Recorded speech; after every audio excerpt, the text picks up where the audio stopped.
La Medina de la capital de Túnez empieza a despertarse entre las 7 y las 8 de la mañana.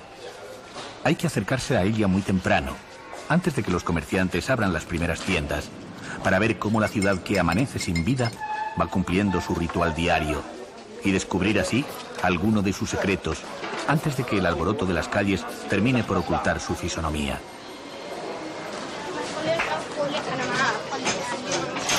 Avanzada la mañana, la algarabía se apodera de la ciudad y casi no se puede creer que de las tiendas haya salido la cantidad de mercancía que inunda las calles.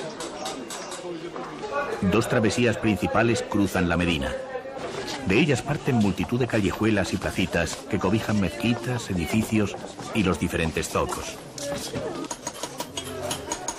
Para orientarse, es preciso recordar que en los zocos los vendedores y artesanos se organizan por gremios.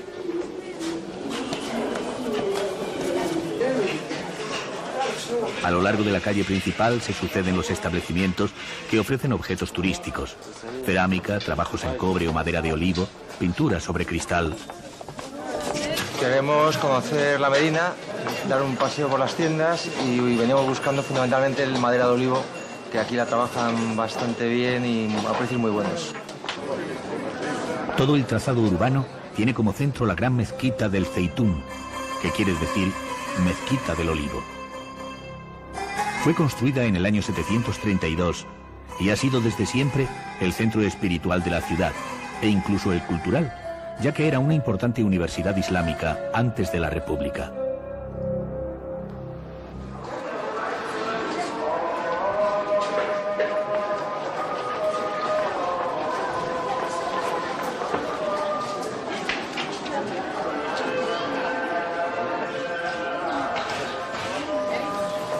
La Medina de Túnez fue el origen de la ciudad que hoy es capital del país. Había sido en la antigüedad solo un arrabal de Cartago, pero a partir del siglo VII, con la llegada de los árabes, empezó a tener cada vez más importancia.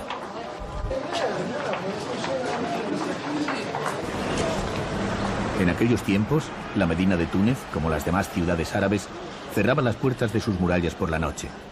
Pero a finales del siglo pasado, con la llegada del protectorado francés, la ciudad europea empieza a extenderse fuera de la muralla, como queriendo enmendar el diseño a la ciudad tradicional. Los edificios embellecen sus fachadas y se llenan de ventanas, las calles se hacen amplias y las palmeras bordean avenidas como la de Mohamed V. En 1956, Habib Bourguiba consigue la independencia de Francia tras varios años de enfrentamientos, pero sobre todo de negociación. Un poco más tarde, el país tiene una constitución que inicia el camino para su participación en el mundo moderno y cambia, entre otras cosas, la situación de la mujer, ya que prohíbe la poligamia y el repudio y exige su conformidad para el casamiento. El 7 de noviembre de 1987, el primer ministro Zine Abedin Ben Ali sustituyó al presidente Bourguiba y desde esa fecha las plazas principales de todas las ciudades y pueblos, grandes o pequeños, tienen en el centro un gran reloj siempre en hora, como para recordar que no se debe parar la marcha del tiempo.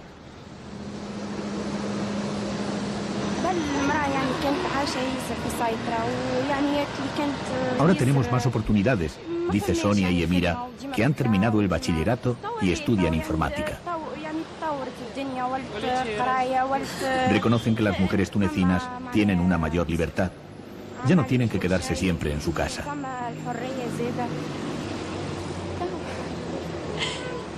Recorrer estas calles de Túnez actual es la mejor forma de empezar a comprender el país que se va a visitar.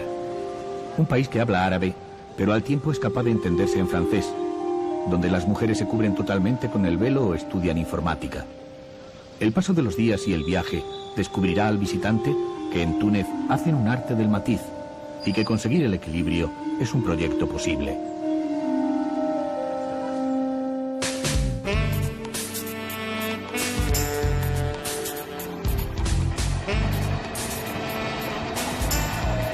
Cada 10 minutos sale de la estación del TGM el tren Túnez-Goleta-La Marsa, que atraviesa la laguna de Túnez y recorre las estaciones a lo largo de la costa norte.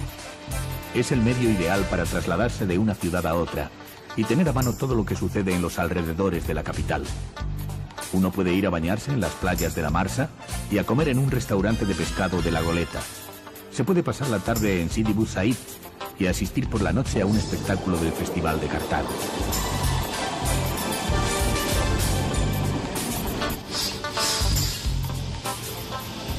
La visita a Cartago puede convertirse en un recuerdo decepcionante si no se va prevenido. Su nombre y su historia han ocupado tantas páginas en los libros de nuestra infancia que apenas se puede concebir que de la Cartago legendaria no quede prácticamente nada. Sin embargo, hay lugares que guardan mejor el aire de la historia que si mantuviesen sus edificios en pie. Así es la colina Birsa, donde nació la ciudad de Cartago, y desde ahí es fácil evocar aquel pasado fabuloso.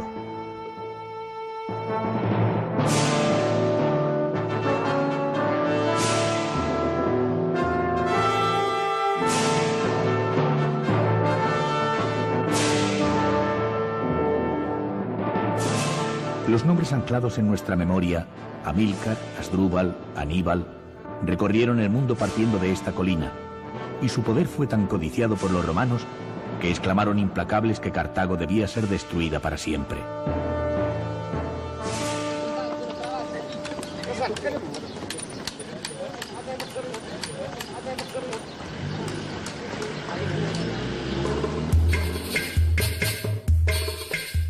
Volviendo al presente, Cartago tiene hoy otros encantos. Es una ciudad residencial surcada por avenidas de palmeras que dan al mar, y a lo largo del paseo por sus calles se encuentran diseminados los restos arqueológicos de la época romana, como las termas de Antonino.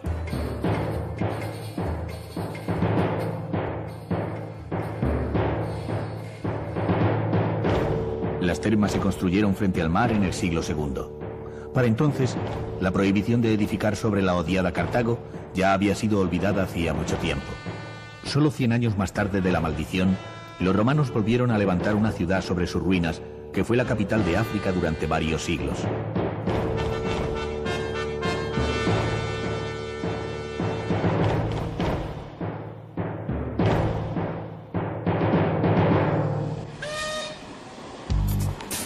La próxima parada del TGM nos lleva a Sidi Bou Said.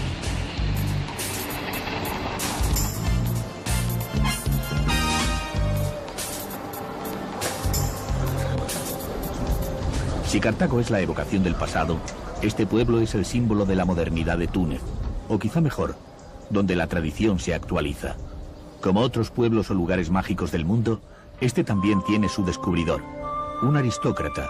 El barón d'Erlanger se propuso hace tiempo su conservación hasta conseguir que fuera declarado Patrimonio de la Humanidad. Se construyó un palacio, restauró mansiones y atrajo hasta aquí a artistas europeos como el pintor Paul Klee, que ya nunca pudo olvidar los colores de Túnez. Es uno de esos lugares en los que cada recodo del camino guarda una sorpresa, una impresión de color. Azules, blancos y lilas emborrachan el recuerdo, y en primavera el olor a jazmín y el silencio del Mediterráneo hacen pensar una vez más en el privilegio de vivir en sus costas.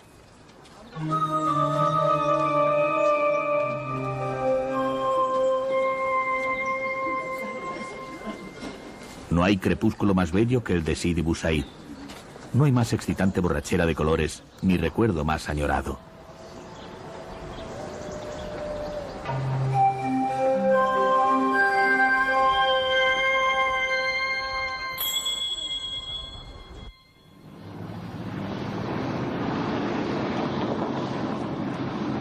La carretera que lleva desde la capital hacia el sur atraviesa medio país antes de alcanzar la geografía más abrupta y dura, los paisajes más amplios y el cielo más azul, que indican que llegamos al gran sur tunecino, a la tierra de los antiguos bereberes.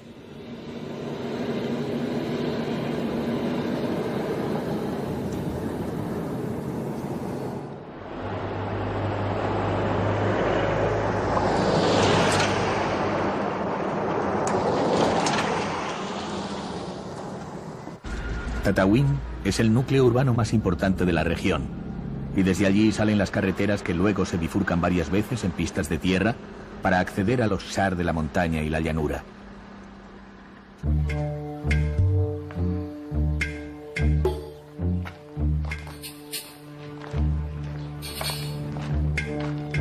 El Gran Sur ha sido siempre una tierra de trashumancia. Árida, pedregosa y barrida por el viento, soporta altas temperaturas en verano e inviernos muy fríos. Por ello, a sus habitantes no les quedaba más remedio que andar de un lado para otro buscando su sustento, sin tener mucha idea de lo que pudiera ser una frontera. Pero había que almacenar en algún sitio el grano y el aceite, y para eso se construyeron las gorfas, que todas unidas forman lo que se llama un ksar, un castillo.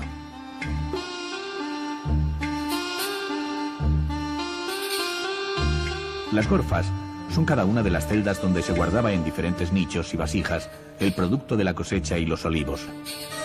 Las hileras de gorfas formaban un espacio rectangular cerrado como una plaza de pueblo, y hacia afuera solo mostraban paredes ciegas. En Ksar de Oued Soltane nos encontramos a Nasser Ben Ahmed, de 71 años, y a Dekbejime Saadi, que tiene 58, y aún recuerdan cómo era la vida no hace tanto tiempo. Los camellos llenaban el centro de la plaza cuando venían cargados con las provisiones. Traían cereales, higos y dátiles que se subían con poleas hasta los graneros. En esta época se cosechaba la aceituna y la gente guardaba aquí el aceite después de llevarlo a la almazara. También traían la absisa, una mezcla de garbanzos, trigo y anís molido. En aquella época, nos dicen, vivíamos en el Sáhara y además de la cosecha teníamos que traer el agua. Entonces éramos diferentes y estamos hablando de hace solo 20 o 30 años.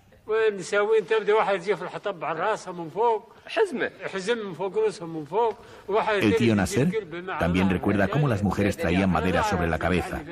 Otras traían agua a la espalda, recorriendo hasta 15 kilómetros con bidones de 20 o 25 litros.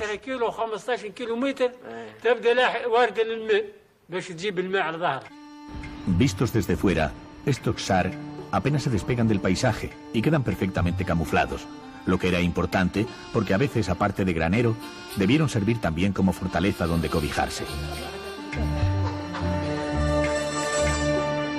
Con el paso del tiempo, las plazas de los ksar empezaron a servir para otros usos más comunitarios y fueron el principio de la sedentarización de sus propietarios, que los habían construido precisamente para hacer más fácil su vida nómada.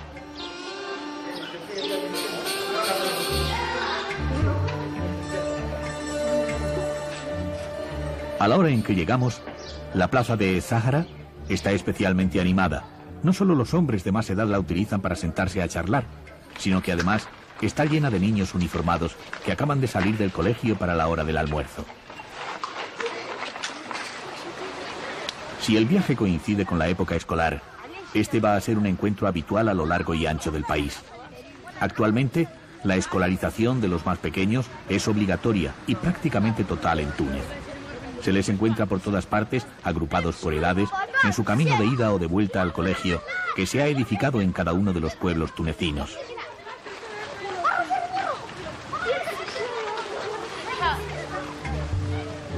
A esta tierra erosionada por el agua torrencial y el viento, de caminos pedregosos y visiones de palmeras, llegaron otros pueblos, fenicios, árabes, franceses. Casi siempre los bereberes se integraron y adoptaron sus costumbres, pero cuando las relaciones no eran fáciles, se refugiaban en los impresionantes castillos excavados en las capas calizas de la montaña. Y así nacieron pueblos como Chenini y Duiret.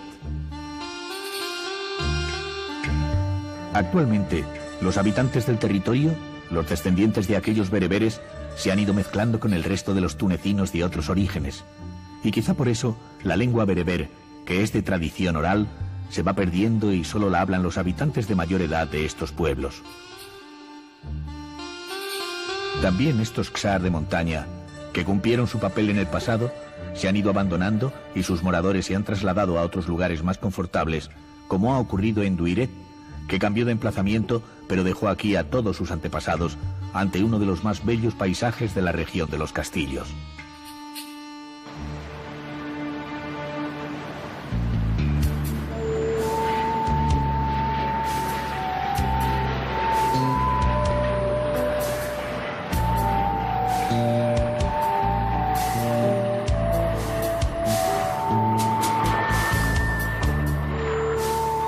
El camino es árido, aplastante, pero cuidado al cerrar los ojos mecidos por el traqueteo del vehículo, porque al abrirlos, preparados para el calor centelleante del paisaje desértico, podemos sorprendernos con una explosión de color, de rojo fuerte y fucsias y naranjas recortados sobre el ocre de la tierra. Es un grupo de mujeres bereberes que vuelve hacia su casa, exaltadas ante la idea de conversar y mostrarnos a sus niños, y al tiempo temerosas de la llegada de sus maridos, que quizá no vieran con buenos ojos el encuentro.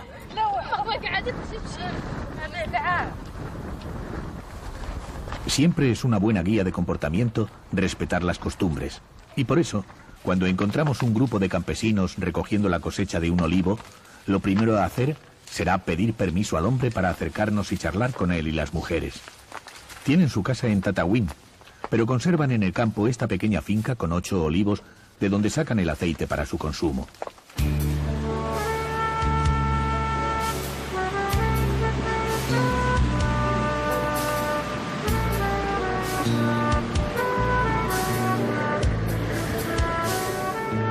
El Ksar de El Jaluz parece abandonado cuando se llega al centro del rectángulo que forman sus gorfas, después de subir una empinada carretera.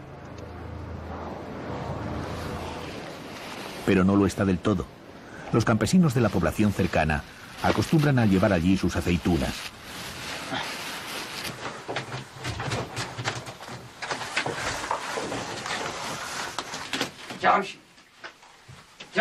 En una de las celdas sigue funcionando como antes una almazara, donde un camello da continuamente vueltas para mover la piedra que aplasta la aceituna madura, extrayendo lentamente el aceite virgen.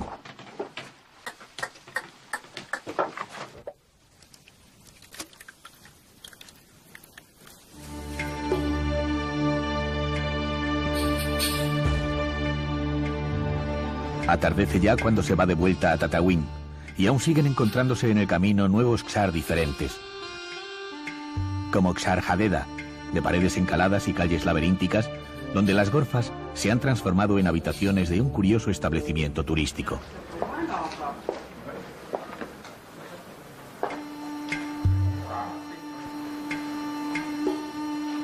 Y extendido en la llanura, Ksar el Fersh.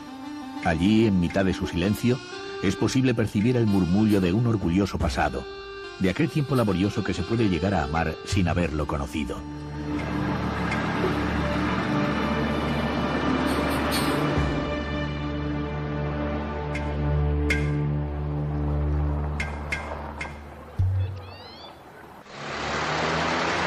Al anochecer, las calles de Tataouine se iluminan con los escaparates de las peluquerías de caballero. Los tunecinos van al peluquero incluso una vez por semana, aunque eso es una exageración, confiesan. Lo normal es ir, digamos que, cada 15 días. Empezamos a conocer las costumbres de este pueblo tranquilo, al que no se le calienta la sangre fácilmente. Los tunecinos hacen gala de cierta humildad histórica, y eso les es útil para la convivencia con sus vecinos del Magreb. Les gusta la compañía y, preguntados por un tema que conozcan bien, son unos excelentes narradores.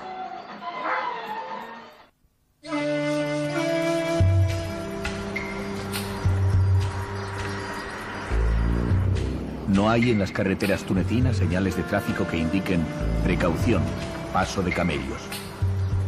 El agua para beber estaba a un lado del camino, pero los camellos no dudaban en cruzarlo para aprovechar los pastos del otro lado. Aunque los vehículos mecánicos han sustituido en gran parte a los camellos, estos animales siguen siendo la posesión más preciada, y su utilización para el turismo ayuda a conservar la cultura sahariana.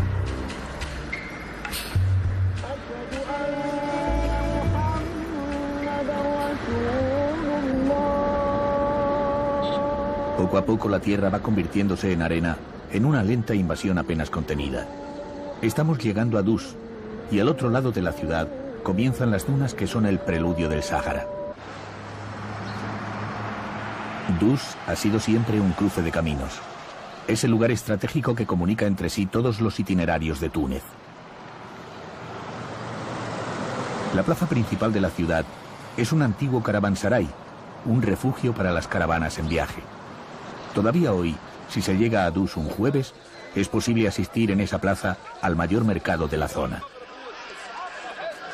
Se venden especias de todo tipo para aderezar el cuscús: pimienta, anís, comino, sésamo, canela, pétalos de rosa, tintes para hacer tatuajes bereberes o el luben, un chicle natural de resina de árbol.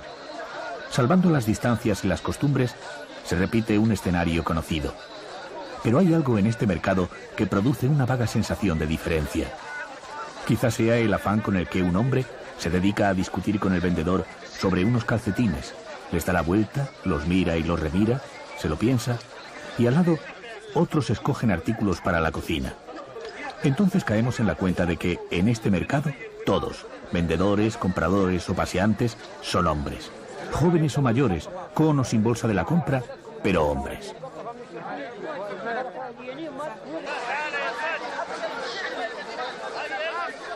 Así sucede en este país.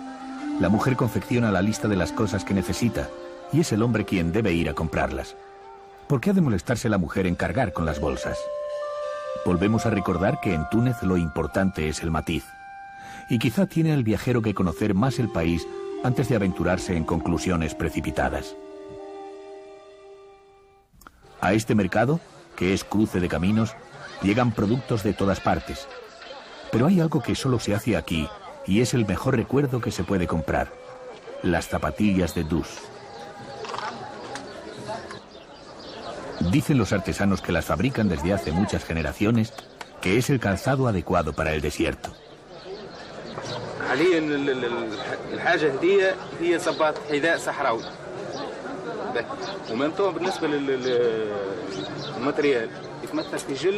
Se utiliza la piel de 3 animales diferentes: la vaca, el cordero y el camello.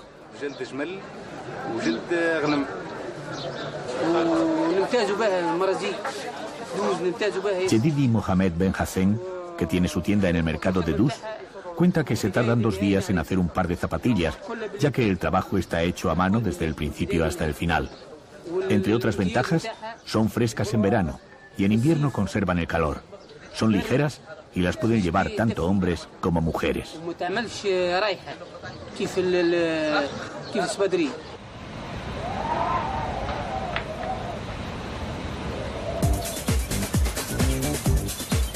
Dus es el punto de partida de numerosas excursiones por el desierto, y las hay para todos los gustos.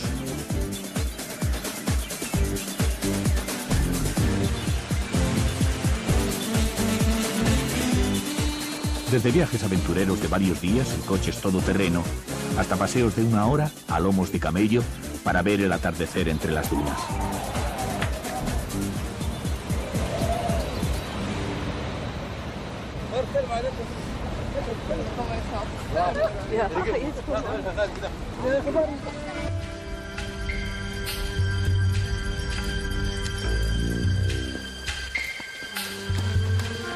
No tardaremos mucho en pensar que no hay mejor lugar en el mundo que su altura para contemplar el horizonte interminable. Y entonces el silencio de las pisadas en la arena y el vaivén empiezan a resonar en el viajero a miles de historias escuchadas y a recuerdos de viajes nunca hechos a través del espacio en blanco de los mapas.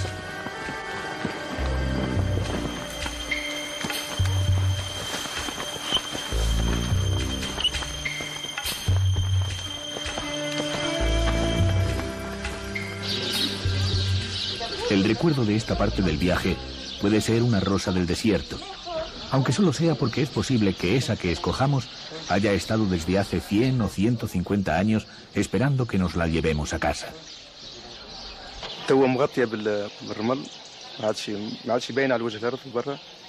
Preguntamos al vendedor cómo se forman y nos cuenta que en una primera etapa las rosas tienen este aspecto.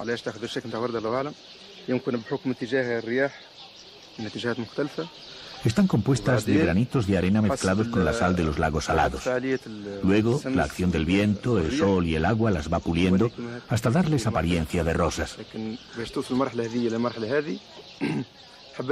Para llegar a esta última etapa, hacen falta a veces hasta 200 años.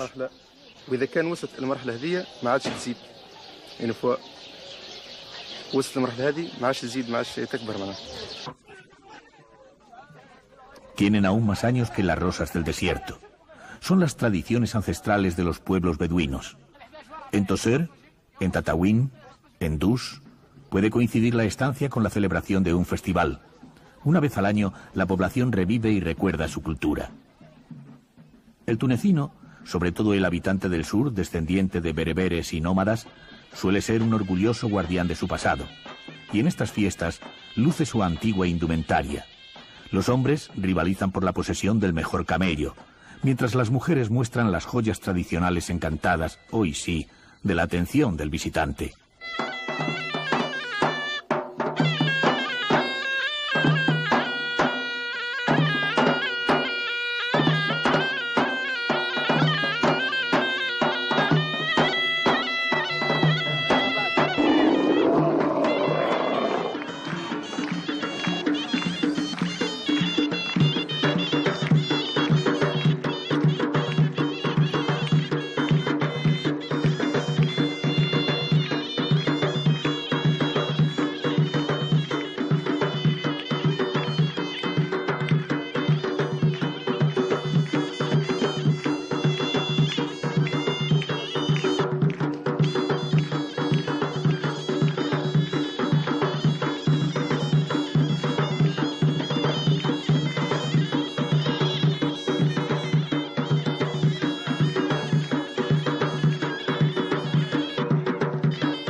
Chott el Djerid es el lago salado que se extiende a lo largo de 100 kilómetros cuadrados entre el centro de Túnez y el Sáhara. Es una inacabable superficie desolada de sal mezclada con arena y barro. Una carretera construida por encima del lago la atraviesa en línea recta y conduce desde Dus a Bled el Djerid, el país de las palmeras. Esta región se halla situada entre dos lagos salados que son parajes absolutamente estériles. Pero en medio, los extensos palmerales han permitido la vida sedentaria a su sombra y la formación de ciudades como Degash, Toser o Nefta. Porque aquí el agua se la ha jugado al desierto y surgen numerosos manantiales desde las capas profundas de la tierra.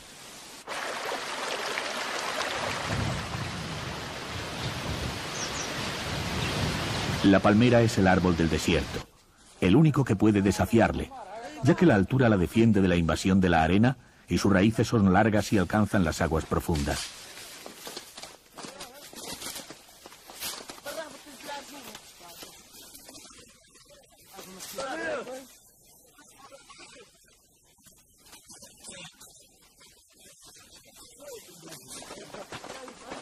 Abdelhamid Masturi dirige a un grupo de trabajadores que cosechan los dátiles en el palmeral de Degash.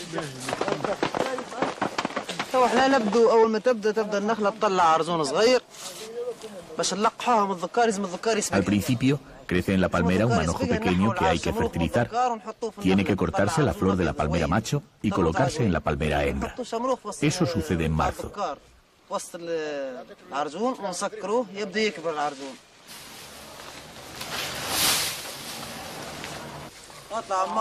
En junio, se colocan los racimos ya grandes sobre las hojas para que no se venzan con el peso. Y en septiembre se vuelve a subir a la palmera y se cubren los racimos con plásticos para protegerlos de la lluvia. Por fin en octubre llega la cosecha. Un grupo de hombres experimentados llega a recolectar hasta 100 palmeras al día y cada una da entre 5 y 6 racimos de dátiles.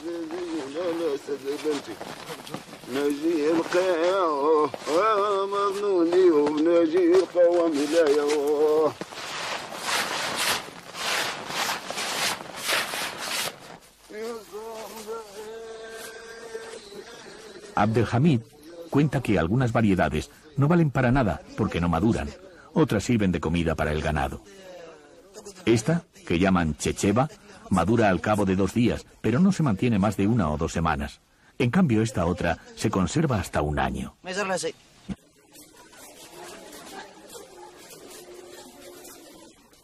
Tozeur es la capital del Yerit. La ciudad antigua está formada por calles estrechas de muros altos, que se abren a plazas y se tuercen en recodos bajo arcos y bóvedas construidas en ladrillo de barro cocido, que dibuja formas geométricas.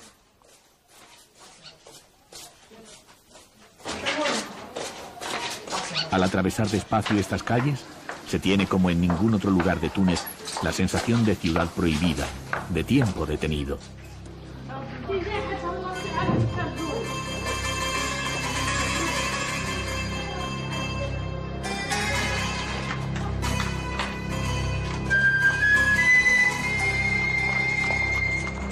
Y tras cruzar el arco, que es el límite de la Medina, la vida bulliciosa de las ciudades tunecinas se impone una vez más al misterio que nunca acabamos de descubrir dentro de sus muros.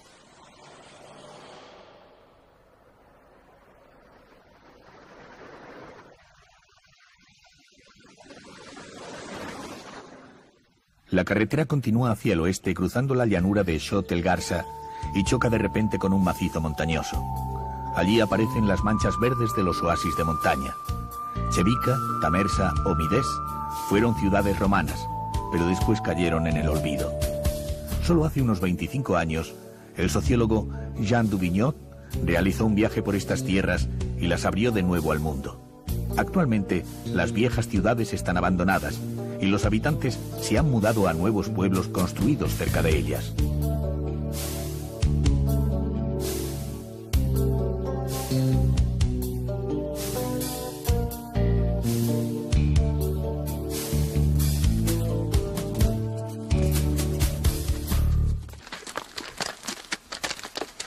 Midés es el último de los oasis de montaña, ya muy cerca de la frontera argelina. El pueblo estaba edificado sobre un saliente colgado del barranco, casi totalmente rodeado por el precipicio. Se puede llegar hasta allí en coche todoterreno, pero también en burro, atajando por los caminos que atraviesan los desfiladeros. Al pie de la ciudad antigua se extiende el oasis.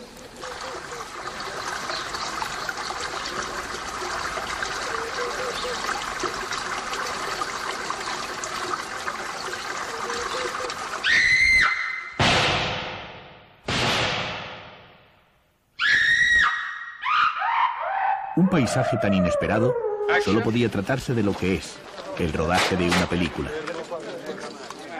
Un equipo italiano ha encontrado en los desfiladeros y barrancos que rodean Midés el lugar apropiado para localizar la acción de la película El desierto de fuego.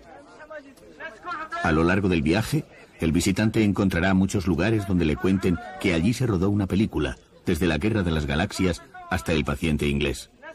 Y al recordar sus escenas, imaginamos el Túnez ancestral convertido en un gran plató cinematográfico.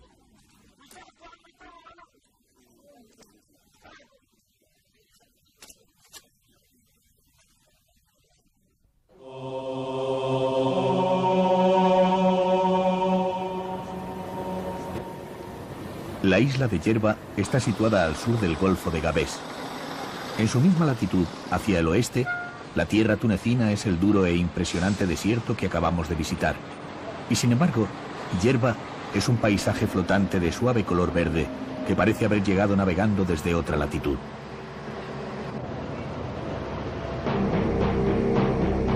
Dicen de Jerba que es sin duda la isla que retrata Homero en la Odisea como el hogar de los lotófagos.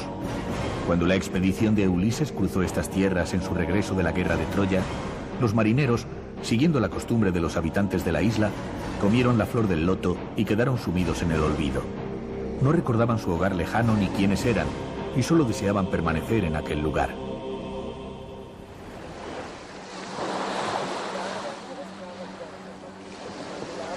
El turista moderno, en cambio, tiene muy claro quién es y cuál es su destino. A Jerba se viene a descansar, a disfrutar de las inmensas playas que todavía son cálidas cuando en Europa empieza a helar.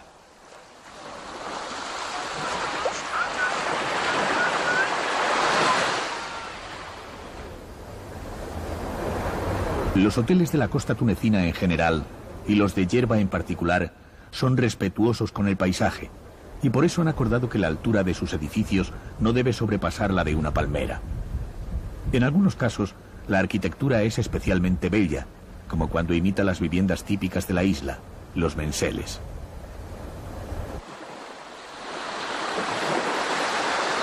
Yerba es una isla pequeña. La mayor distancia no llega a 30 kilómetros y su altura más elevada solo tiene 52 metros. Más allá de las playas, la isla está surcada por una red de caminos y carreteras que roturan la tierra como una tela de araña. Al aventurarse por ellas, es posible que la magia que retuvo a los marineros de Ulises empiece a hacer mella en quien solo vino como turista playero. En Guelala, al sur de la isla, se encuentran los talleres de los alfareros que trabajan con la arcilla de las colinas cercanas.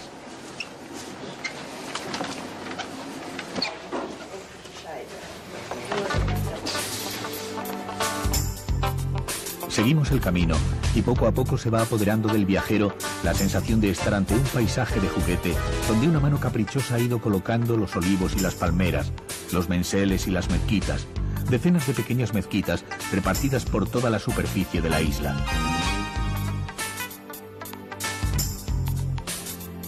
Pero esa dispersión tiene un motivo.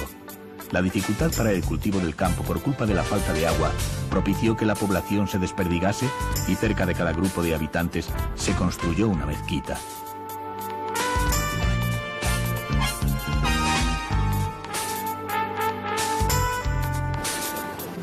Además de los musulmanes, también vive en Yerba una comunidad judía, que tiene en la sinagoga de la Griba su lugar de culto.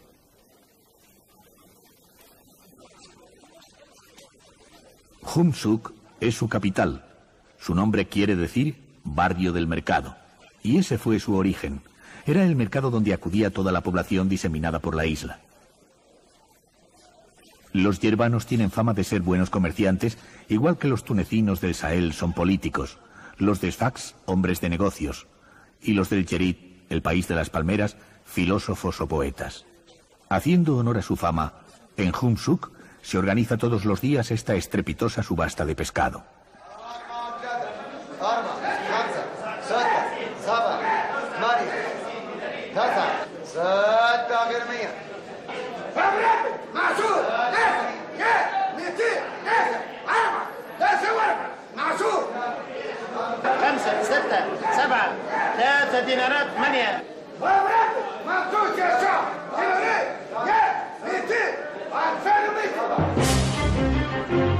En el puerto de Humsuk se levanta una fortaleza, testigo del largo enfrentamiento entre los soldados españoles y los piratas turcos.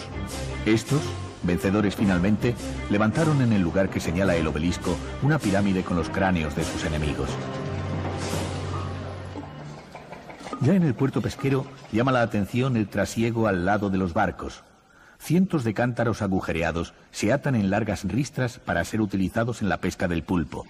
Cada pescador prepara entre 1.500 y 2.000 jarrones que se lanzan al mar cuando se levanta la veda, entre el 15 de noviembre y el 15 de abril.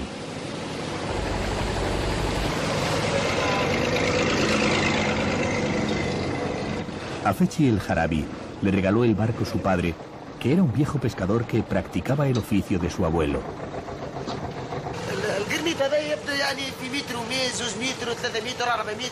Fechi cuenta que, al principio, el pulpo llega muy cerca de la playa. Se le encuentra a 1000 metros de distancia y a 3 o 4 de profundidad. Luego se retira y hay que ir a buscarlo a fondos de hasta 15 metros.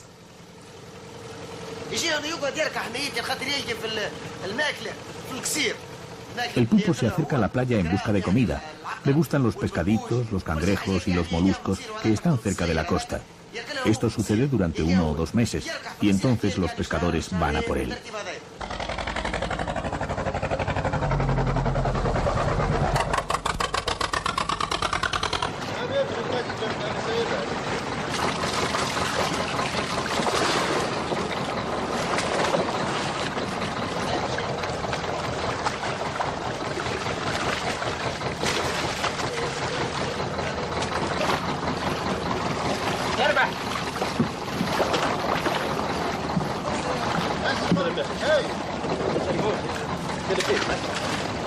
Al pulpo no le gusta la arena, prefiere los sitios cavernosos y por eso encuentra un refugio ideal en los cántaros que preparan los pescadores.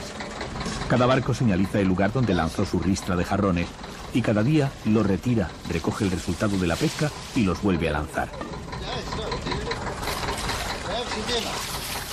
El esfuerzo es grande en el trabajo de izar los cántaros llenos de agua y por tanto los hombres deben ir relevándose en el empeño. Al final de la jornada es posible que se hayan conseguido entre 30 y 40 pulpos, a veces más, sobre todo en los primeros meses, pero otras veces muchos menos.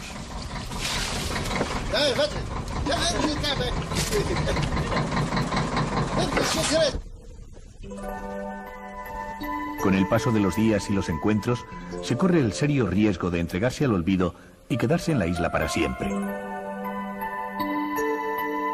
Si acaso lo mejor para escapar al hechizo es no tener en cuenta que se trata de una isla, y antes de que caiga del todo la noche, enfilar la carretera que une Yerba al continente sobre una antigua calzada romana.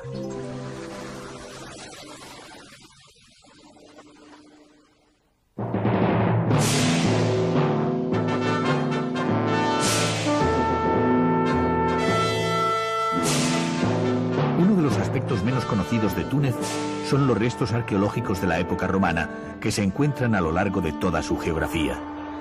Y precisamente por inesperados, el conocerlos impresiona de manera especial. Sveitla, Bula Regia, Duga o el Jem son las principales visitas. Y en todos estos lugares se han encontrado los mosaicos que se exhiben en el Museo del Bardo de Túnez capital. Se trata del mayor museo de mosaicos de la época romana que existe en todo el mundo, reunidos en un palacio del siglo XIX que fue la residencia de los beys, los gobernantes turcos de Túnez.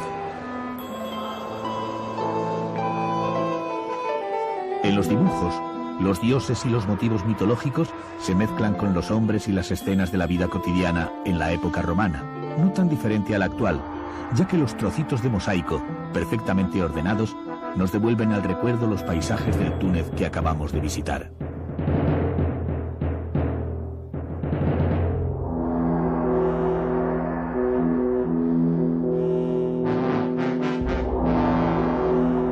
Algunos de estos mosaicos, trasladados al Bardo, proceden de Duga, la ciudad romana situada a unos 100 kilómetros al oeste de Túnez.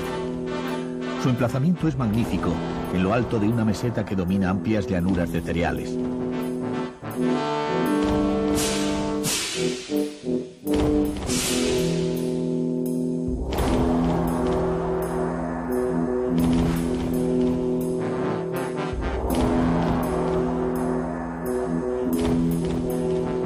La visita a Duga no es de las más habituales en los itinerarios turísticos, lo que permite disfrutar de forma especial de su soledad y su grandeza, dando un paseo por las calzadas, descubriendo los templos, las termas y las casas que aún conservan sus suelos de mosaico.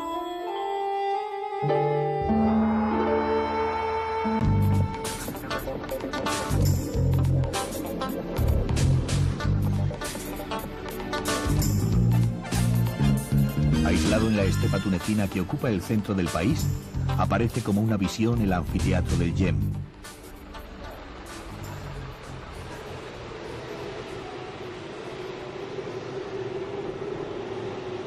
Aquí creció la ciudad romana de Tistrus, rodeada de olivares que la hicieron rica y poderosa. Y a esa riqueza correspondía tener un gran anfiteatro, el tercero en amplitud del mundo antiguo, con capacidad para 27.000 espectadores.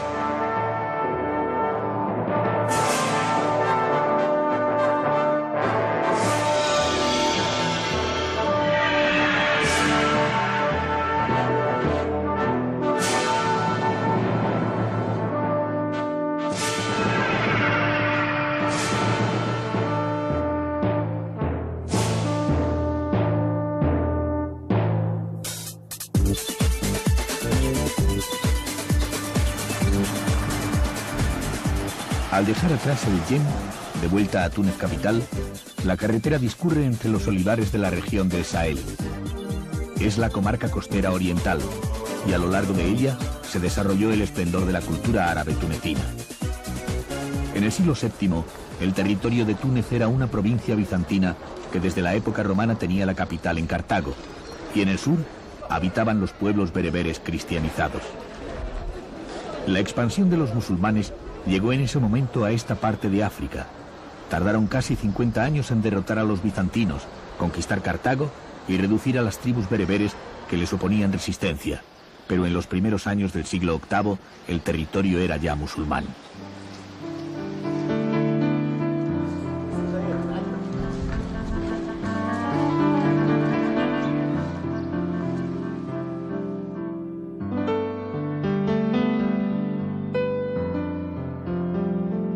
La primera ciudad musulmana fue Kairouan. Se fundó como un campamento militar al principio de la expansión árabe. Está situada en mitad de la estepa, en un paraje árido y poco propicio para otra cosa que no fuera planear la conquista.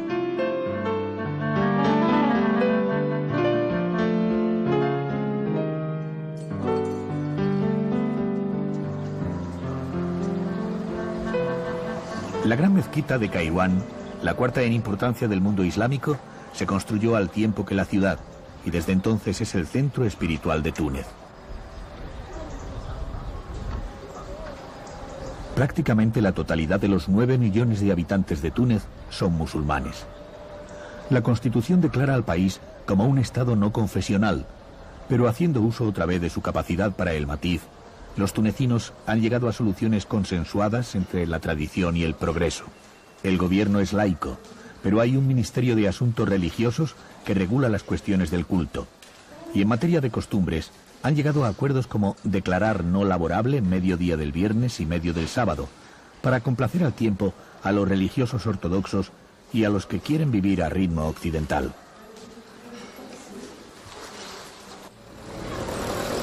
Cuando ya se acerca el final del viaje, hemos aprendido a aceptar las cosas como son. Ya no preguntamos más por el safsari, el velo que cubre a las mujeres. ¿No es más cómodo salir de casa echándoselo encima sin preocuparse por el vestuario? Así nos habrían contestado. Un tunecino tendrá respuestas conciliadoras para todas nuestras preguntas porque ha aceptado vivir su tradición con soluciones imaginativas. Paseamos entre la gente de la ciudad de Susa sin dar ya importancia a las diferencias y pensando que en eso consiste el placer de la vida y del viaje.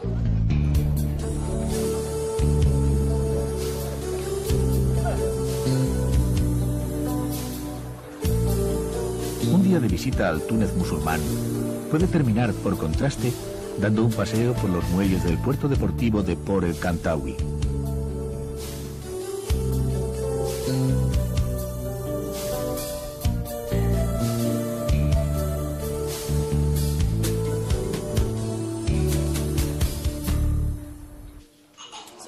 Pero falta algo para que el viajero se sienta totalmente tunecino, que sea capaz de tomar la harissa a cucharadas y que sepa comerse un brick de forma apropiada.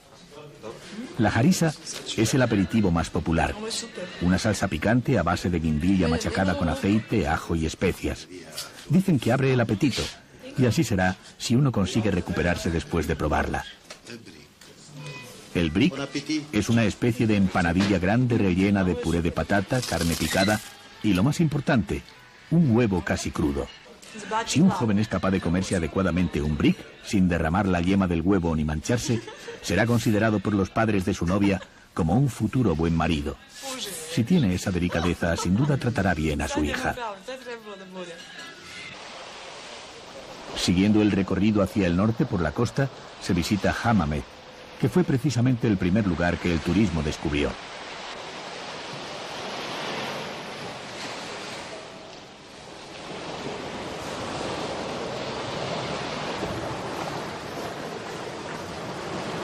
Desde las torres de la Alcazaba, las casas blancas de Hammamet se apiñan frente al mar asomando sus terrazas, y en el interior de la ciudad se ocultan calles blancas y sinuosas.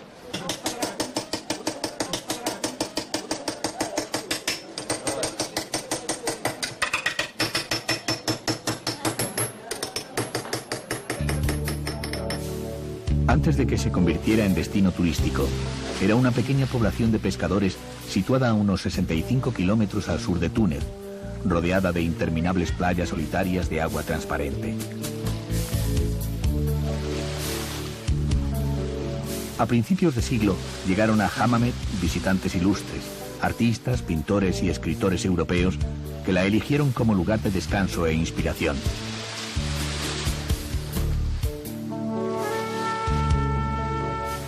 La familia McGrath es norteamericana y nos cuenta cómo ha sido su viaje.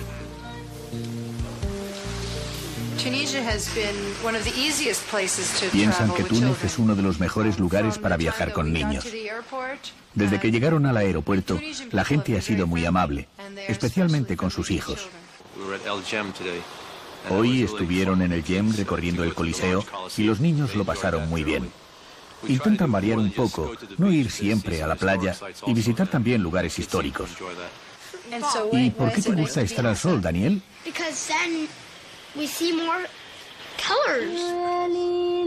Porque bajo el sol se ven más colores. Los colores de Túnez.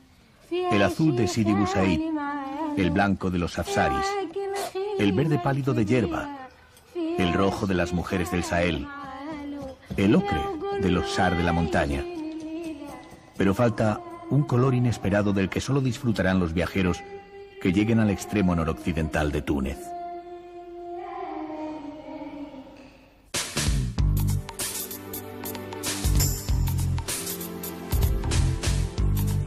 Si al viajero le situaran por sorpresa en estos valles, pensaría que se había equivocado de país.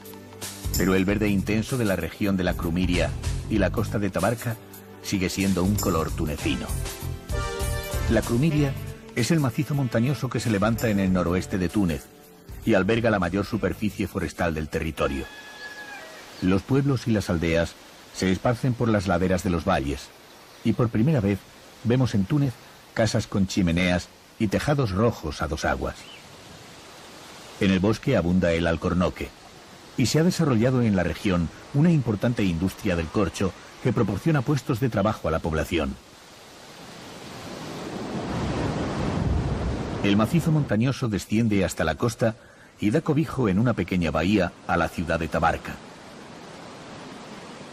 Hacia el oeste, las montañas convierten el litoral en un acantilado, pero hacia el este se extiende la playa y en verano es uno de los lugares preferidos por los tunecinos. De las aguas de Tabarca se extrae coral desde hace siglos y esa valiosa posesión ha hecho que esta tierra fuera siempre muy codiciada. Unida a tierra firme por una estrecha lengua de tierra, se encuentra la isla de Tabarca, que tiene el mismo nombre que otra isla española cercana a la costa de Alicante. Parece ser que los primeros habitantes de la Tabarca española procedían de estas costas, eran genoveses, súbditos del rey de España que habían sido hechos prisioneros por el sultán de Argel cuando sus corsarios se apoderaron de Tabarca y que al ser liberados y mandados a la metrópoli, colonizaron esa isla con el mismo nombre que su patria.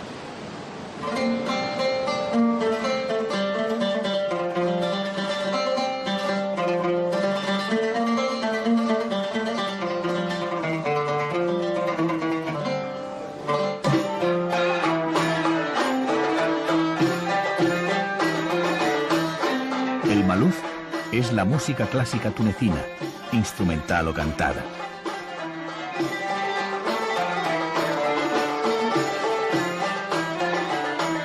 Para muchos tiene origen andalusí y se la relaciona con los moriscos valencianos que llegaron expulsados de España en el siglo XVII, mientras otros sostienen que sus orígenes se remontan al siglo VIII. En cualquier caso, música tunecina con su propio sonido, con luz propia, aunque una vez más su origen esté lleno de matices.